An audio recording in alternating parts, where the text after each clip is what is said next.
punguze safari ambazo sio za lazima. Na hata tuseme kwenye vyombo vya serikali kama kuna safari ambazo sio za lazima tunaweza tukazipunguza ili pia kusave isheni ambayo iko hapa, watu waambiwe tupunguze, tuangalie na vitu kadhaa ambavyo tunaweza tukafanya ili tulicho nacho kiendelee kubaki kwa muda. Niliongelea kwamba Burundi mpaka leo hii tunavyoongea wana ration ya mafuta kwa mwezi unapewa lita 20 tu kwa mwezi. Na mpaka uende ukaombe kibali. Na hapo ndio tunaongea mwaka 2026.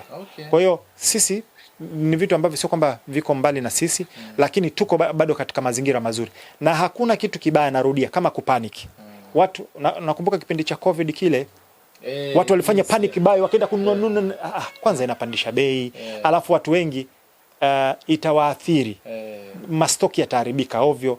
Bado haijafikia stage. Tuifuatishe, serikali itakuwa inatupa mwongozo kadri tunavyoenda. Nadhani hiyo panic umeizungumza pia hata Disemba 9 pia kuna watu walienda kuemea mavitu na nini, alafu mwisho wa siku sasa Disemba 9 baadhi ambao walitusikiliza waliweka nani, kwa sababu tuliongelea. Nikauliza, mnaweza mkasurvive wiki moja? Mnaweza mkasurvive? Ila watu hawakuwa makini. Ile baada ya Disemba 9 waliitisha lena nini? Tarehe 9 ambayo ilibuma. Ndio Disemba 9 hiyo. Disemba 9. Watu wakapaniki. Ilianza 29 kafanya Disemba 9. Ambayo kwa sababu unajua kabla Disemba 9 upande mmoja ndio uliokuwa unatoa taarifa. Kwa hiyo ulikuwa una nguvu kwa sababu walikuwa wanatoa taarifa, alafu ulikuwa una taarifa za upotoshaji nyingi. Baada ile wazalendo tukaanza kujitokeza sasa kuelimisha raia. Raia ndio wakafunguka. Kumbe tunachezewa michezo. Kumbe kuna watu wanalipwa kwa sababu ya kufanya hii. Kumbe taarifa zile zilikuwa za uongo. Kumbe walikuwa watu zile movement zimeishiwa nguvu. Ndio maana sasa walitisha tarehe 9 haikufanikiwa. Wakatisha tena Christmas haikufanikiwa. Wakatisha tena tarehe ngapi?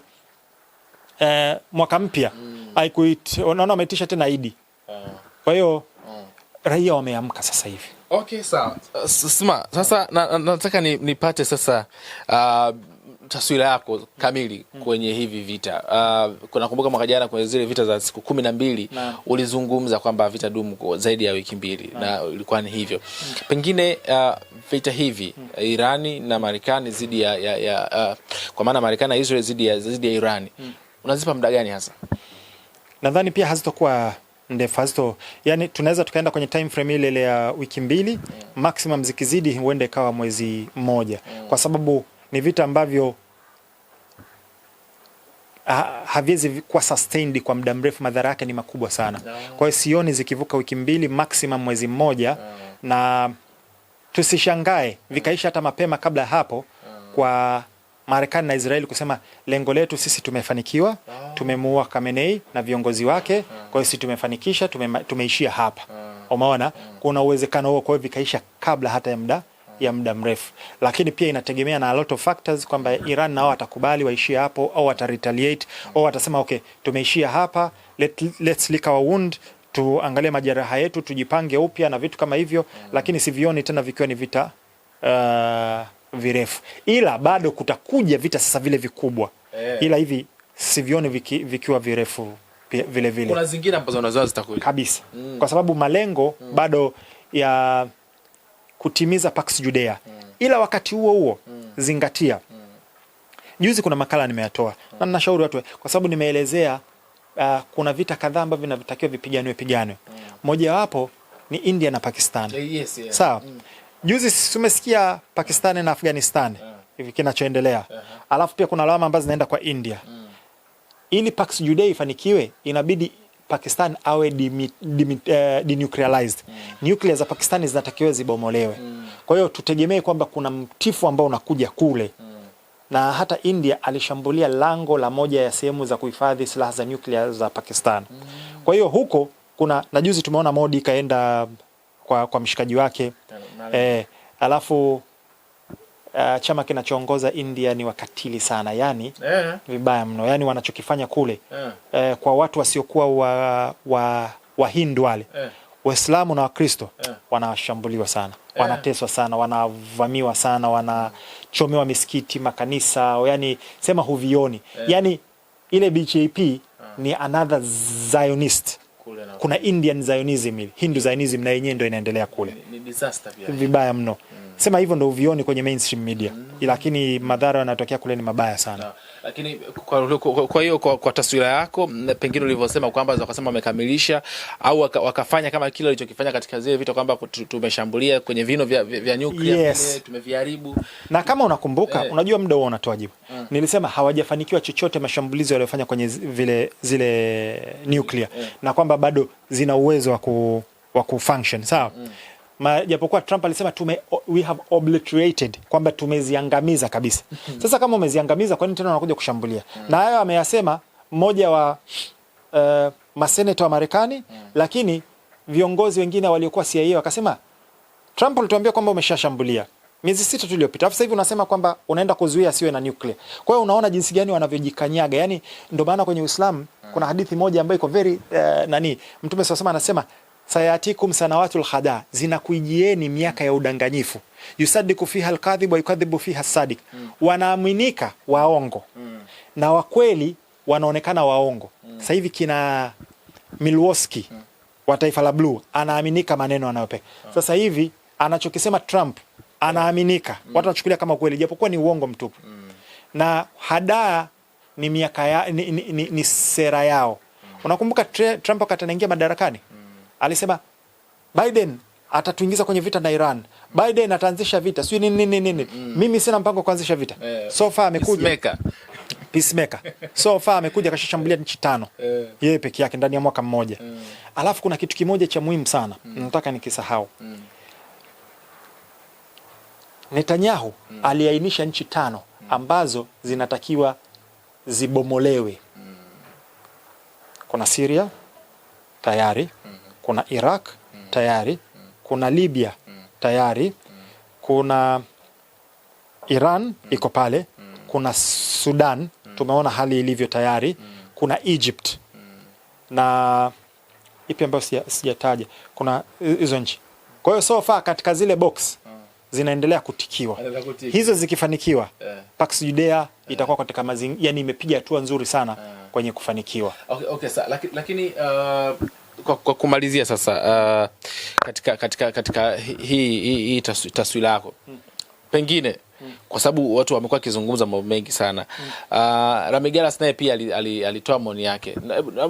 Naomba nisome kwanza huu ujumbe kwa sababu kabla sijauliza ni vyema nikausoma kwanza kabla ya kuuliza swali langu kwa sababu watu wamekuwa kizungumza mambo mengi sana sima unajua kwenye si nimekwambia sasa hivi wachimbuzi wameibuka, wajuaji wameibuka. Ulitoa maelezo kwenye interviews ambazo tulizifanya.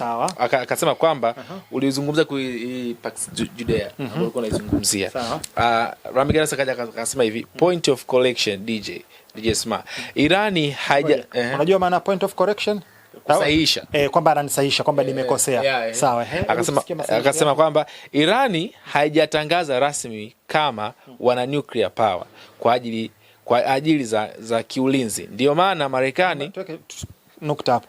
Ushai kunisikia katika kauli yangu yoyote nikisema kwamba Irani ametangaza na nuclear kwa sababu ya ulinzi? Hapana. Mimi huwa nasema kitu gani? Wanatumia katika kuzalisha vyao shughuli zingine kwamba Iran hana nuclear na ni kwa sababu ya fatwa yao, na nimeielezea. Umeielezea pia leo. Imani yao hairuhusu. Kwa hiyo sijui correction hiyo au uelewa wake au kasikiaje. Sikumbuki sehemu yote ambayo nimesema Iran. Tena mimi nimekuwa nasema hana. Anyway, tuendelee. Kila mtu anauelewa wake. Ndio maana Marekani analeta masharti ya vizuizi vya kuendelea kuzalishwa nchini humo. Akaendelea kwa kuandika, sababu ya Marekani na Israel kuwa na wasiwasi, kwanza nchi kama United States ambayo ni Marekani na Israel zinaamini kama Irani akipata bomu la nyuklia, mizani ya nguvu Mashariki ya Kati itabadilika sana, na Israel hasa anaiona kama tishio la moja kwa moja la usalama wake. Ndio maana mara nyingi wana vikwazo vya kiuchumi, mashinikizo ya kidiplomasia na wakati mwingine vitisho vya kijeshi. Irani tayari ina uranium iliyoboreshwa hadi karibu 60% kwa bomu la nyuklia. Inahitajika asilimia 90, alizungumza hivyo. Kamalizia kwa kuandika asilimia 90 kama ataamua kuharakisha. Hii kwa lugha inaitwa blackout time. By the way, hizi nondo imelishwa na babu yangu mzaa mama yangu, ni mwanajeshi mstaafu wa Somalia na alikuwa brigedia kipindi cha vita ya Somalia na Marekani mwaka 1991. Babu yake ndo alimlisha ya madini. Mimi ni mshauri Rami, aenda akasikilize interview yangu na maelezo yangu. Alichokisema nilishakielezea, na hata kwenye jinsi unakumbuka kwenye uchambuzi nikakwambia kwamba kuna karibia kilo 400 za enriched uranium up to 60% ambazo zilihamishwa, ambazo mpaka sasa hivi hazijulikani ziko wapi. Israeli wenyewe akasema kwamba Iran amehamisha 400 kgs of enriched uranium up to 60%, na nikaelezea ili weapon, kuna kitu kinaitwa weapons grade plutonium ambao ni 90% ndio inatakiwa hivyo. Iran hajafikisha pale. Capability hiyo nilishasema anayo, ila ni fatwa ndio inazuia, kwamba sio kwamba hana uwezo, ameamua yeye kutokuwa nayo kwa sababu ya fatwa iliyotokelewa na nani, sheria, yani yeye imani yao haiwaruhusu. Na ndo hapa kama umesikiza maelezo yangu ya nyuma, nikasema iwapo atakuja kiongozi mpya supreme leader akaona kwamba kama nilivyotolea kwamba kuna dharura kwenye Uislamu ambayo inaruhusu ufanye baadhi ya vitu ambavyo huruhusiwi, ataona kwamba kuna umuhimu, Iran uwezo wa kuwa na nuclear anao. Kwa hiyo sijui yeye kaelewa vipi. Hakuna sehemu nimesema Iran ana nuclear weapons. Hakuna sehemu nimesema kwamba ana 90%. Hivyo vitu alivyovisema vyote navijua. Sijui kaelewa vipi au kasikia vipi au uelewa wake ukoje. Ila ningemshauri tu ende akasikilize hivyo vitu alivyovisema vyote nimeshavielezea.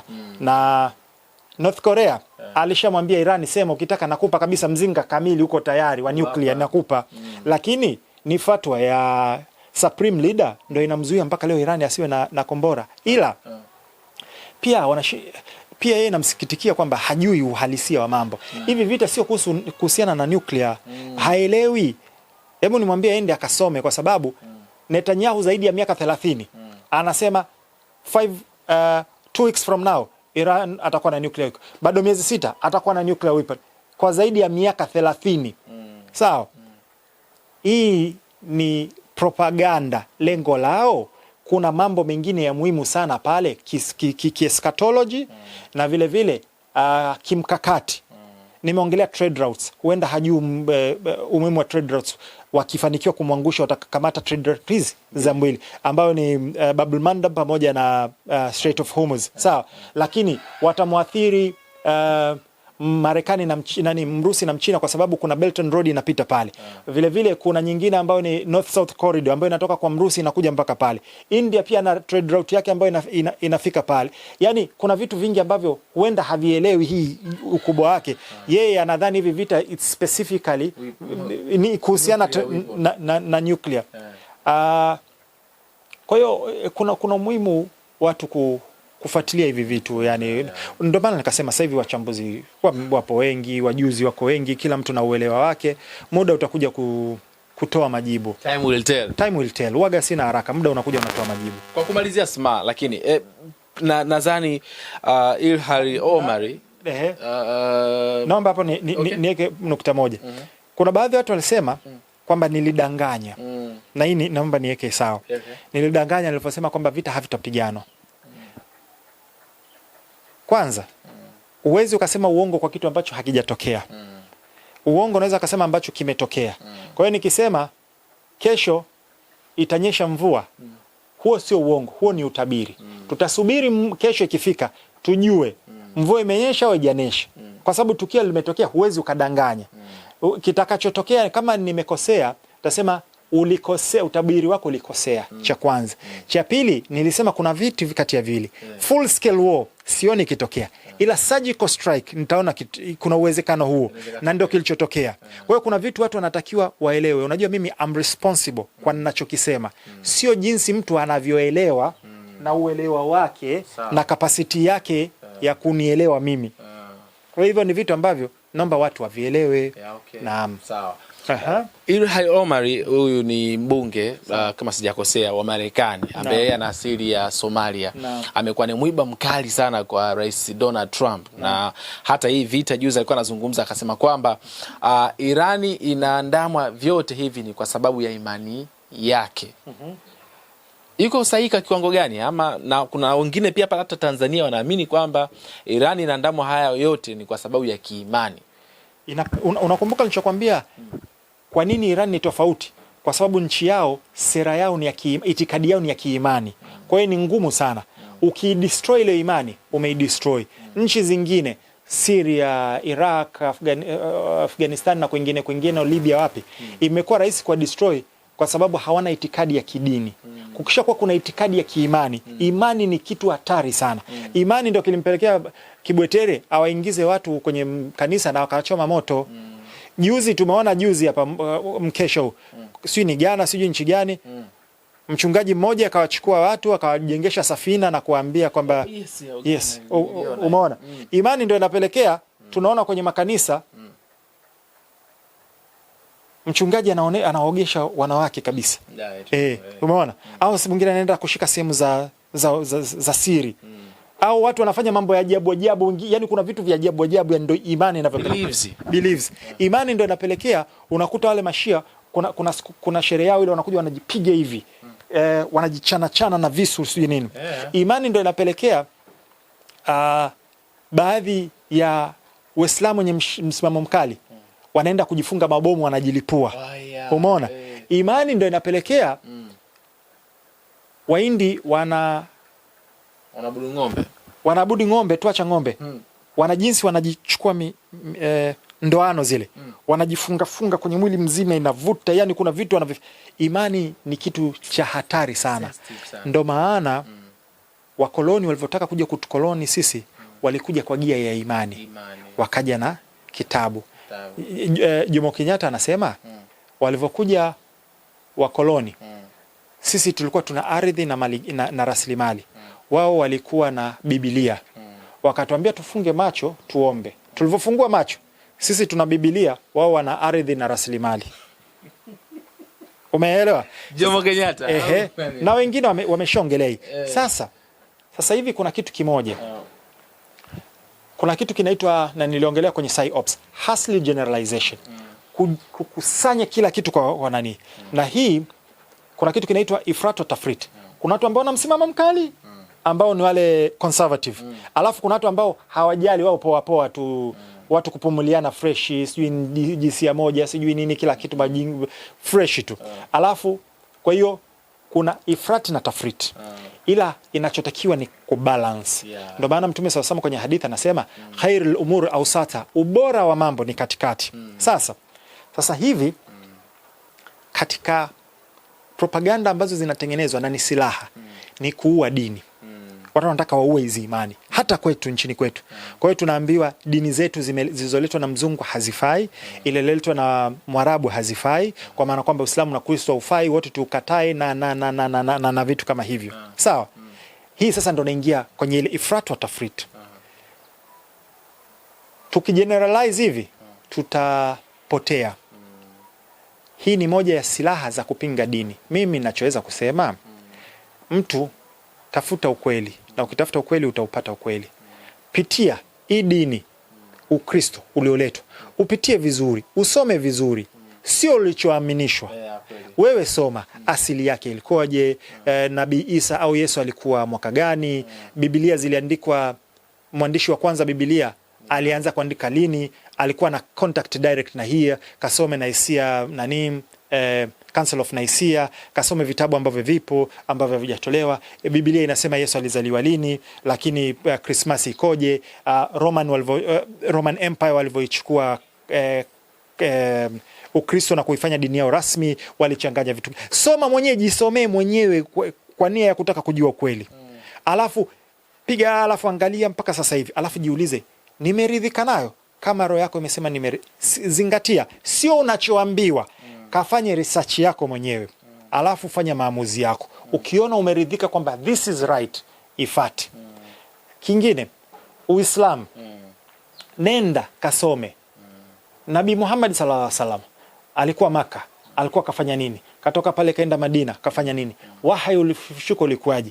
Je, uandishi wa hadithi, utaratibu wa kuzipreserve ukoje? Aya za kwenye Qur'ani zikoje? Zimeshaikubadilishwa sehemu fulani, hazijabadilishwa, zimekuwaje? Waliokuja, kwa hiyo fuatilia mpaka sasa hivi. Alafu jiulize, ni sahihi au sio sahihi? Hiyo ndio njia sahihi, kwa sababu unajua kuna ule upande ambao they are not saying, wale watu ambao wanakuambia tuache dini zilizoletwa na mzungu na Mwarabu, turudi kwenye dini zetu na mila zetu.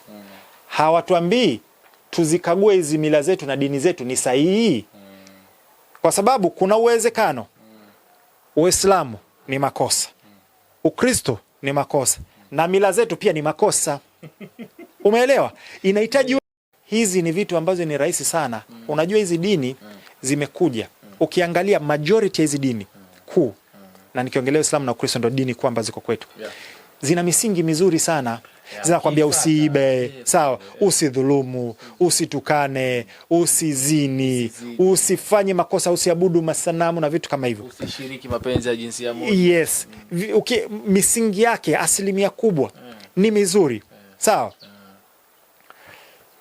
Kuna corruption hapo katikati, ila ili uweze kuzifatisha, kuna kitu ambacho unatakiwa kandamize nafsi yako. Kuiba kuna tamanisha, nafsi inataka, lakini unaizuia. Kutokudhulumu, nafsi inataka, lakini unaizuia. Kutokutukana, unabidi uzuie nafsi yako. Kutokuzini, yani kwa hiyo inabidi inakupa nidhamu ya nafsi yako wewe. Ni mfumo, dini ni mfumo wa maisha ambao una control ishi vipi. Usigombane na watu, usiwadhuru watu, usiibie watu, uwe muungwana, usamee, yani vitu kama hivyo. Jinsi ya kuishi na ndugu zako, jinsi ya kuishi na majirani zako, jinsi ya kufanya biashara. Umeona hapa nilielezea. Mfano sisi kwenye Qur'an kuna sura nzima inaitwa Wailil Mutaffifin.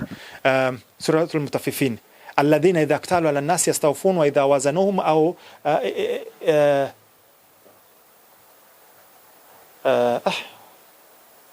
astaghfirullah, imenitoka ile aya. Mwenyezi Mungu anatoa onyo kwa watu al-mutaffifin ambao wana tabia, anapoenda kununua kitu kwa mtu anaomba kwa ukamilifu wake, ila anapomuuzia mwenzie anakipunguza, anapunguza. Na hii hata wauza maduka wengi, yale mawe yao yale kama ni nusu kilo wamepunguza, wamegrind ili pungue, ili waweze kufanya nini. Au wao nilokuambia ambao wanafanya mfano kwenye simu, kanunua simu kwa shilingi 1000, bei ya kawaida ni nani, sasa hivi anataka kuuza kwa bei ambayo haijatokea, anakuambia kwamba kutokana na vitu havije, kwa hiyo tunapandisha bei automatic. Ile unaingia kwenye wailil mutaffifin. Sawa. Kwa hiyo dini zimekuja na hizi dini zote mimi nasema ukifuata Ukristo, the pure form of Ukristo, yani ule ambao alishuka nao Nabii Isa na akauongoza, ni dini nzuri sana. Ukifuata mila ambayo amekuja nayo Mtume Muhammad sallallahu alaihi wasallam, ambayo iko pure kabisa, haijachafuliwa, haijachezeshwa, haijafanya nini, ni nzuri sana. Sawa. Ukifuata mila ya Nabii Moses ni nzuri sana. Ukifuata mila ya Nabii Ibrahim ni nzuri sana, ukizifatisha kama zilivyo. Hapa katikati kuna mashirika ambayo yaliingia kati yakazibadilisha kwa maslahi yao. Ndio maana tunarudi kwenye swali lako ya imani. Wanataka kudestroy imani. Nilisema ili mpinga Kristo Masihi Dajjal aje, inabidi imani zetu zidhoofike.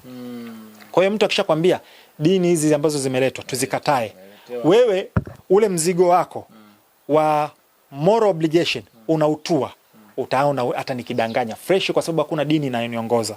Ukimuibia mtu utaona fresh kwa sababu hamna dini inayoniongoza. Nikimdhuru mtu fresh kwa sababu hakuna dini. Umeona? Kwa hiyo hivyo ni vitu ambavyo watu wanatakiwa waelewe, yani kuna harakati za mpinga Kristo ziko very active.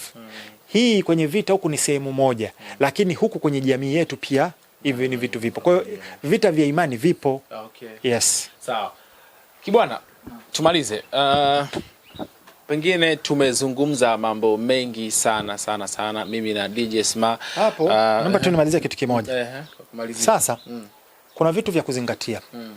Kwa sababu tumeona beyond reasonable doubt. CIA, Mossad wana access mpaka ngazi za juu za viongozi wa Iran. Ndio maana wanaweza kujua location zao na walipo na kuwa target na kuwaua. Ina maana wana access. Nilisema kwenye issue ya Maduro baada ya kumchukua, tukitaka kujua kama alisalitiwa, tuone baadaye viongozi waliobaki madarakani watareact vipi.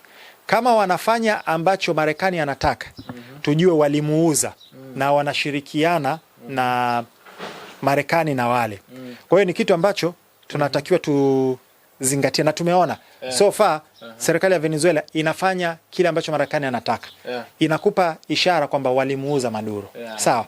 Sasa Iran imetangaza nani ya watu watatu ambao ndo wanakuja kuongoza wa mpito kuongoza Iran kipindi hichi mpaka pale atakapochaguliwa supreme leader mwingine. Umeona, ndio hao hapa watu watatu hao wamechaguliwa kuongoza Iran sasa hivi. Ni baraza kwa kipindi hichi. Jina nitakuwekea, utaweka pale watu baadaye. Yes.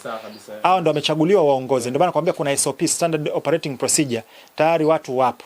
Sasa tuangalie iwapo kiongozi ambao tukiona Marekani wanasema sisi tutatimiza majibu yetu, tunaishia hapa. Viongozi ambao wapo, iwapo wataendana na matakwa ya Marekani, tujue ilikuwa imepangwa, yani walishaongea kwamba sisi tutakuweka madarakani, ila wewe ukae madarakani inabidi tuwaondoe kwanza hawa. Kwa hiyo wamewauza waondolewe ili wao wakamate madaraka waende matakwa ya. Kwa hiyo kuna muda ambao utakuja utatuambia retaliation yao, itatuambia msimamo wa viongozi ambao wapo sasa hivi. Kwa kuna vitu ambavyo tunaviweka, unakwambia sisi tunaenda na open source tuone, lakini kama nilivyosema vita hivi pia sivioni vikichukua muda mrefu, wiki 2 maximum mwezi. Kweli. Naam. Bana, kwanza nimshukuru sana Riziki bwana, amenikumbusha hapa. Kuna kitu wakati tuko njiani tulisema nikifika nitakuuliza Sma. Nimemwona Mange Kimambi kupitia mtandao yake ya kijamii amefurahia kila ambacho amekifanya Donald Trump katika nchi ya Irani, akisherehekea pia kuuawa kwa Ali Khamenei pia. Na kumekuwa na mtafaruku, kuna wengine ambao wanasema yuko sahihi na kuna wale ambao wanasema kwenye hili hataki kusherehekea kifo cha mtu. Sima, kwenye hili una ujumbe gani kwake? Kwa nani? Kwa yeye kauli yake alizosema hizo Mange Kimambi. Kwanza naomba tueleweke kitu kimoja. Kila mtu ana uhuru wa maoni yake. Yeye maoni yake na mtazamo wake. Kwa hiyo siwezi nikampangia aone nini, asione nini, apende nini, asipende nini. Yeye na nani yake. Sasa labda uniulize mimi, nini maoni yangu mimi? Nikupe maoni yangu mimi. Yeye siwezi nikamwambia yeye afanye nini wala asifanye nini. Maoni yako kwenye hili wewe? Cha kwanza, kilichofanyika ni dhuluma, sio sahihi. Haitakiwi nchi kwenda kushambulia nchi nyingine. Na ni kinyume hata cha katiba ya Marekani. Unajua Marekani inabidi upate congressional Senate pamoja na Congress ruksa, hawakufanya. Ila kuna upande wa special military operations ambao JSOC kule kuna baadhi ya mazingira yanaruhusu, lakini inabidi uipe taarifa Gang of 8. Kuna viongozi 8 wa juu ambao inabidi wape taarifa. Wamepewa 7, mmoja hajapewa, ambao ni Tulsi Gabbard, ambaye ndo National Director of Intelligence. Usalama wote wa Marekani uko chini yake. Yule mwanamama mimi namkubali sana na ana msimamo, na yeye alisema kabisa Irani hana nia ya kutengeneza nuclear, wala intelligence yetu haionyeshi kwamba yuko kwenye process ya kutengeneza silaha ya nuclear. Yule wamemtenga kwa sababu anajua angipinga. Kwa hiyo hata wao wenyewe kwa wenyewe sheria zao za ndani kwa ndani wamezivunja. Na ni kosa kushambulia nchi nyingine. Sawa? Kumbuka Irani hakuanza kushambulia. Kashambuliwa, ana retaliate. Lakini niliongelea kwamba kuna watu wanaitwa house negroes ambao ni vibaraka wa koloni. Na nikasema kwamba wakumbuki house negroes ni nani? Kuna field negroes na house negro. Na hii ameelezea vizuri sana Malcolm X. House negro kipindi cha utumwa. Wale watu weupe walikuwa wanaenda kwamba si ana watumwa zake labda 100 200. Anaenda anamchukua mmoja. Anamchukua anaishi naye ndani. Kwa hiyo anakula to chakula, yeye anachokula kile kama ni kuku, pilau nini, mabaki yake anampa huyo anakula. Lakini anachokula hichi ya mabaki ni bora kuliko wanaokula wale field negro. Wanakula chakula labda cha mahindi tu ya kuchemsha, maharage ya kuchemsha, maisha yao ni mabovu. Huyu analala kwenye basement, sio kitanda bora sana, lakini angalau mazingira yake ni bora kuliko wale ambao wanalala chini na kwenye majani. Kwa hiyo mazingira yake ni mazuri. Sasa kwa ajili ya kulinda maslahi yake na ile neema ambayo yuko nayo yeye, anawasaliti wale wenzie. Wenzie wakimfuata, jamani, hebu tupe siri, tunataka tu, unajua tuna mpango wa kukimbia kutoroka kesho saa 6 nini. Anawaambia fresh. Alafu anarudi kwa bosi yake, bana, jamaa wamepanga kutoroka. Kwa hiyo watu wanashangaa saa 5:30, so plan saa 6 wamevamiwa, wamekamatwa. Au route yao wanawaachiwa kifika sehemu fulani, kumbe watu wamejitenga, wanawakamata, wanawaua. Alikuwa anawasaliti wenzie. Kwa hiyo anafanya kazi ya slave owners wao. Kwa hiyo hata hao tunao wengi. Kuna mtu ambaye chochote anachokifanya Marekani anaunga mkono. Ni mara ngapi tutasikia mtu anakuambia kwamba Trump, njoo Tanzania tukupe hii Tanzania. Toa tu hii serikali yoko, chukua madini, chukua nini, fukuza wote, tunakupa chochote, njoo fanya chochote. Tushawasikia akisema njoo uitawale. Sasa mtu mwenye akili binafsi unakaa unasikiliza, unajiuliza, unasema haya ndo ambayo tunataka yaje kufanyika huku. Hawa watu ambao tumeona kwenye Epstein Files wanalawiti watoto wadogo wa kiume, wanabaka watoto wadogo, wanakunywa damu za watoto, wanaua, wanafanya blood ritual, umeona? Wanafanya uchafu wote, ndio tunataka tuje tuikabidhi nchi yetu. Alafu wewe unaipigia campaign kwamba ije huku, na unataka kubrainwash vijana ambao hawaelewi ukali wa mambo waunge hii mkono. Umeona? Aya, Epstein Files zimetoka, basi useme kwamba jamani, hawa ambao nilikuwa nakwambiani tuungane nao mkono hawatufai. Wana 1 2 3. Unamwambia mtu kama Trump ambaye ashasema kwamba Africa is a shithole. Ni sehemu, ni kama choo, ni takataka. Alafu huyo mtu nataka aje tutawale, alafu unategemea kwamba atakuja na sera nzuri. Kwa hiyo lazima watu tuangalie, nimesema mitandaoni kuna house negro wengi, kuna watu ambao wako kwenye biashara, na wako wengi. Nchi jirani Kenya, wengine huko angalia mtu anapewa hifadhi wapi, anapewa mazingira gani, wanalipwa millions of dollars, tumeona. Kwa hiyo tuwe makini sana na aina ya watu ambao wanajaribu kutupoteza. Sasa shida ni moja. Nishaongelea red car theory. Kuna mtu ana jambo lake ambalo analitaka. Ukiongea hivyo watu wanasema kama unatetea serikali, mimi sina chama, sipigi kura, sitopiga kura, sigombei wala sitakuja kugombea sijui nani yoyote. Nafasi. Sina interest hiyo. Ila mimi ni mzalendo. Nataka Tanzania iliyonyooka. Unaposema hivyo wanajisema kwamba unatetea labda chama au unatetea serikali. Mimi natetea taifa. Na nishasema several times. Nikisema hivyo nasema kama vile naongea hakuna matatizo. Matatizo yapo na tunayasolve. Na mimi so far nishapambana na matatizo kadhaa na tumeyasolve. Umeelewa? Nishaongea. Juzi nilikutana na changamoto za TRA, tukaongea, nimeenda TRA, mambo yangu yamekuwa solved, yameenda fresh. Sawa? Niliongelea issue yangu ya simu, nikapambana, nikapata.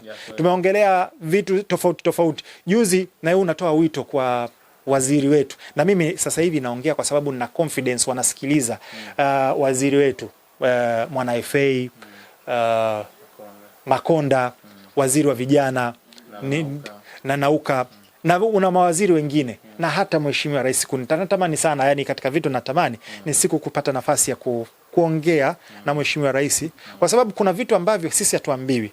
Ukikaa naye anaweza kuambia baadhi ya vitu. Mimi nina general idea pressure wanayokutana nazo na vitu wanavyokabiliana navyo, sio vya ndani wala vya nje, vya kiuchumi na vingine. Kaa naye kuna mambo mawili tutapata kuyasikia, lakini nitampa perspective ya hali ilivyo huko kwenye ground. Umeona? Sasa kwa waziri wetu nimeongelea baadhi ya changamoto. Nimefurahi sana kwenye content. Wamerahisisha. Lakini nikaongelea vitu viwili. Kuna overregulation na kuna fragmentation. Nikaongelea issue ya drones. Jinsi ambavyo inakandamiza sana watu ambao ni madereva, imetengeneza madereva magendo wengi sana. Mapilot wa drones wengi sana wa magendo, kwa sababu kuna mazingira ambayo sio rafiki kabisa. Unajua ukisheka mazingira magumu ndio unaipa rushwa nafasi. Umeona? Ukitengeneza mazingira rahisi. Umeona kama sasa hivi juzi wamepunguza ada ya BASATA kwa madijio, wamepunguza ni 50k pamoja na 10k ya kujisajili, sawa? Haya, content creators kutoka 500,000 imekuja 50,000. Very fair. Angalia sasa jinsi watu watavojirasimisha kwa wingi. Kwenye drones bado kuna hichi. Na drones wasichukulie poa, naongea kwa sababu ni moja ya vitu vya kimkakati vya taifa tunapoelekea. Drones is everything. Polisi nishongelea na makala ya drones nzima nikatoa. Watahitaji drones operators kwa sababu ya surveillance, reconnaissance pamoja na Overwatch. Jeshini is the same thing. Tumeona Rwanda M23 na jeshi la Rwanda wanatumia drones kwenye combat. Tunahitaji tuwe tuna wataalamu wa drones, kazi inavyowezekana. Haya masharti yanawekwa hapa yanakandamiza, yanaua vipaji. Inatakiwa tuwezeshe, na hii ni emerging technology. Masharti mengi natamani watoe hata 5 years grace period, wepesi kabisa. Madereva wa drones wawe nyingi, watuwe tuna wataalamu wa drones bongo kadri ninavyoelekeza, kwa sababu ni emerging technology hiyo na AI.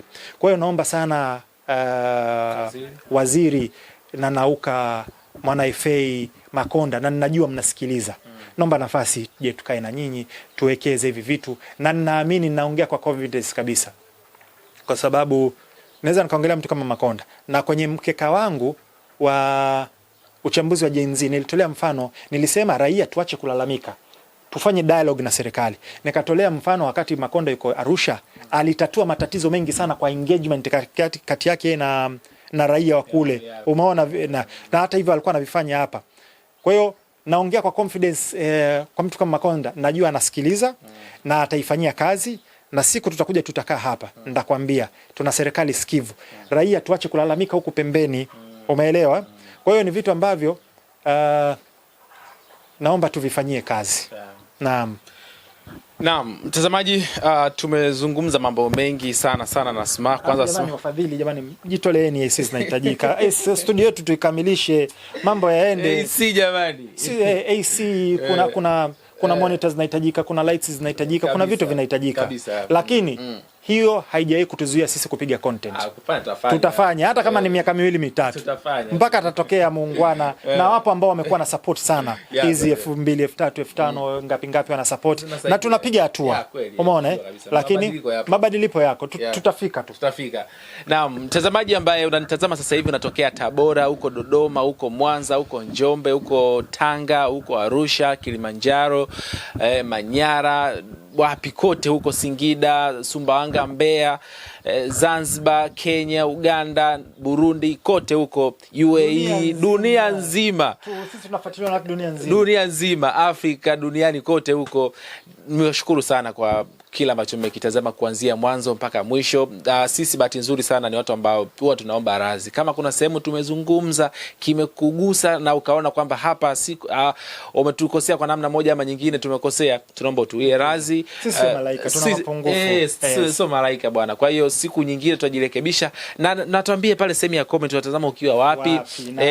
Na unatamani kitu gani kingine kiongezeke bwana. Na tuje bwana, hebu Victor bwana, siku nyingine na Sma bwana, hebu mje mzungumzie kitu fulani tupate elimu yake, si ndio? Bahati nzuri Sma sasa hivi ana fikra zinduka, na vitu vingi, yani Mungu fikra zinduka ninayo mimi na Henry tunaplan kufanya Mungu akifanikisha ifanyike kama inavyotakiwa, itafungua sana, itatoa siri.